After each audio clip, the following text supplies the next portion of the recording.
Welcome to BLU Talks.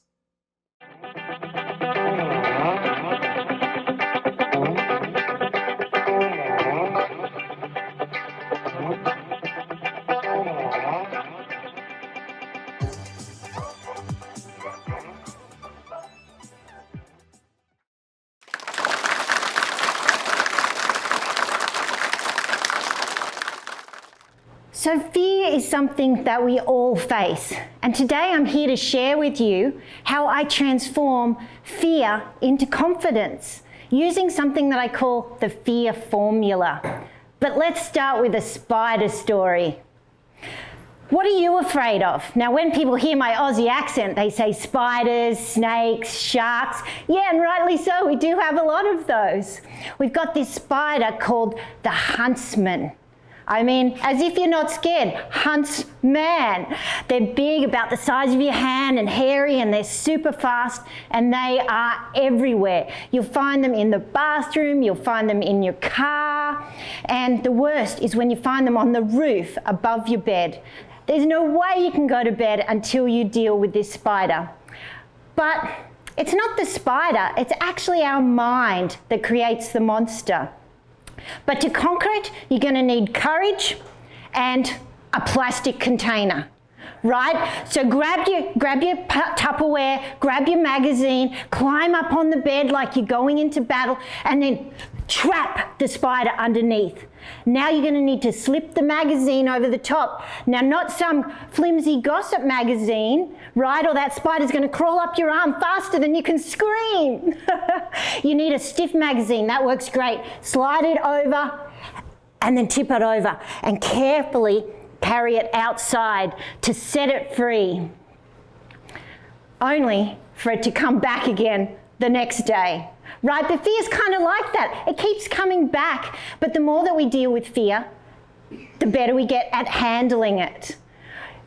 Now, in case you can't tell, I am super excited to be here in New York City. Thank you so much for having me here at Columbia University. My name is Jennie Milton, but they call me AdrenaJen, like adrenaline Jennie. And that's because I've been into extreme sports all my life. I've been an athlete and a coach. I mean, I'm blown away when I think about all the things I've done. I've been a big mountain skier up in Alaska for the past 23 years. I was actually the Australian former women's kitesurfing champion in the big waves. But my favorite sport is called snowkiting. And for those of you who haven't heard what snowkiting is, it's the winter version of kite surfing. We use a kite with our skis and our snowboard on, and it can tow us up mountains. It's like having your own personal ski lift.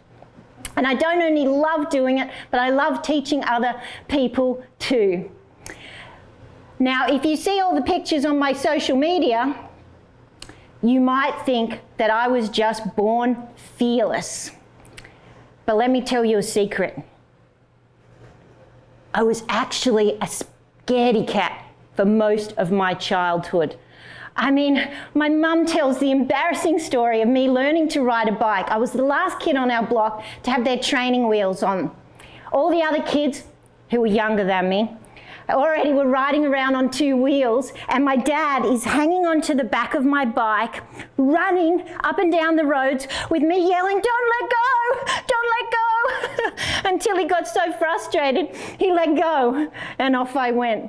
My mum's also got this photo of me absolutely bawling my eyes out in tears on a chairlift at the ski resort. I was so scared of heights. It's amazing I continued on with the sport of skiing.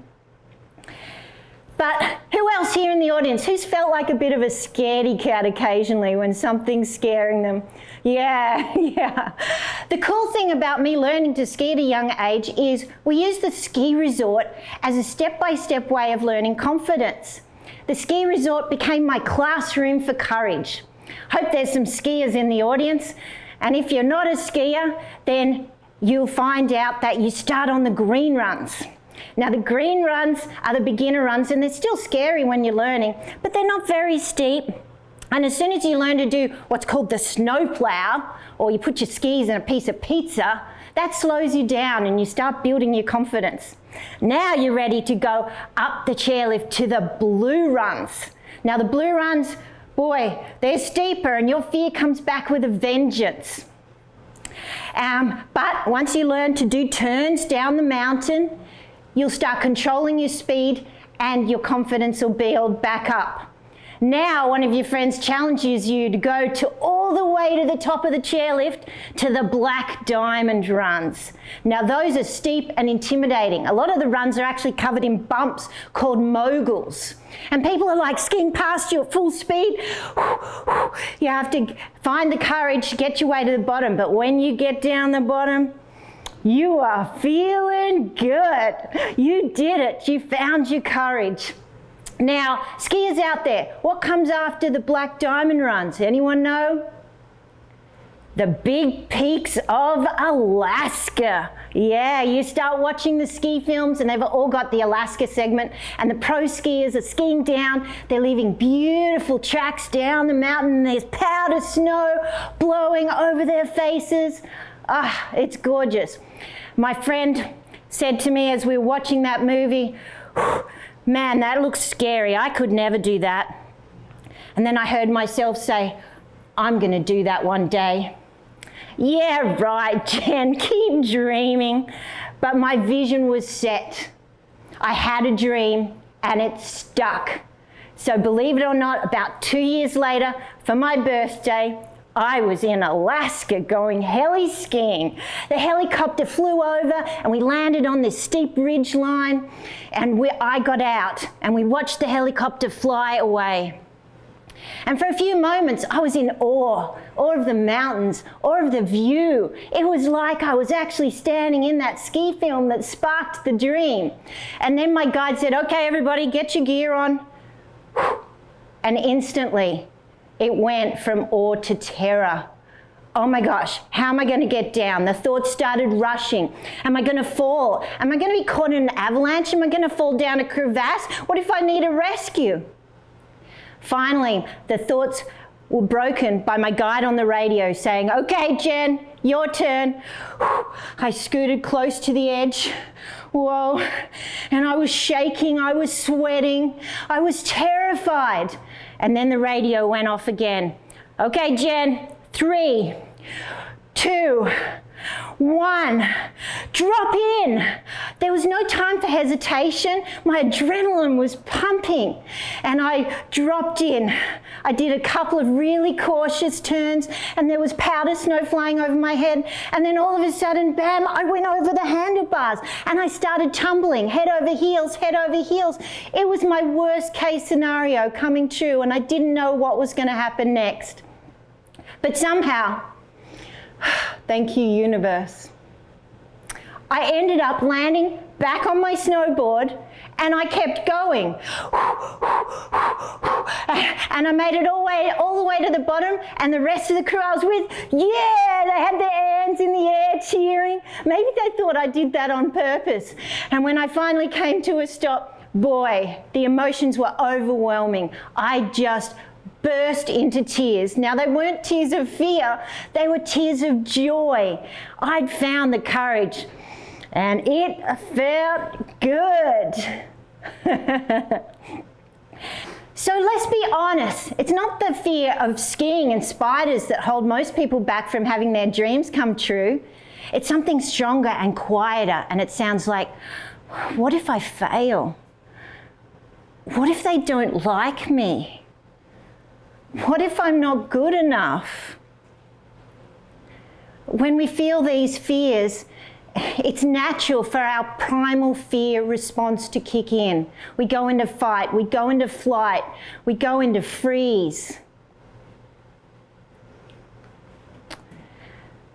But that was designed for wild animals, right? Are our lives really in danger? I was up in Kaktovik, a town, a remote village up in Alaska that's known for polar bears. And the locals said I wouldn't see one in May. They're far out on the sea ice that time of year. So maybe my guard was a little down, and one night I was flying my favorite small blue kite in the pink midnight setting sun. It was a great moment until my friend yelled, "Bear! Bear!" And I looked over and I see a polar bear charging right towards me. Now, it didn't matter how many posters I'd read saying, "Stand your ground, wave your arms, yell, 'Hey bear, hey bear.'" What do you think I did? Man, I turned and I ran. And the only thing that made me feel better was I saw the backs of everybody else in my group. They were all running too. And then all of a sudden, I fell flat on my face. Oh no, what's happened? I couldn't figure it out for a second, and I got up, and the polar bear, no exaggeration, was about 100 feet away. I met eyes with it, and I realized that I was still attached to my kite with a leash. I had to get that leash off. I finally got it off, and the wind blew my kite away. And the kite saved my life that day, and the polar bear taught me what real fear actually feels like. So, I survived the polar bear attack. I went back to my job of helping others overcome fears and courage, and I decided to come up with a new tool, something that I call the fear formula to help people overcome fears. And let's spell out fear. F stands for forecast. E stands for educate. A stands for adapt, and R stands for repeat.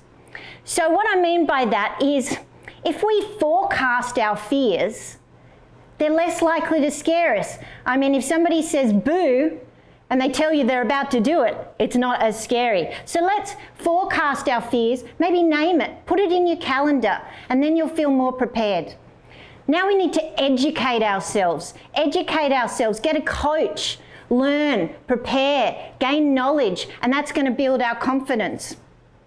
A stands for adapt our mindset, right? Reframe fear as maybe a challenge.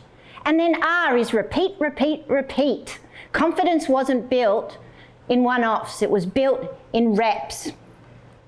I also teach my students that if we see fear as a threat, that's instantly going to put us into that primal survival mode, and therefore we feel panic, we feel stress, we feel anxiety, and that doesn't feel so good. But who likes a challenge here? I do. It feels so good when we get a challenge and we succeed.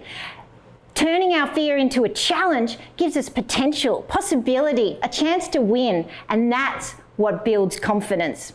So fear may be the problem, but courage is the solution, and confidence is the reward.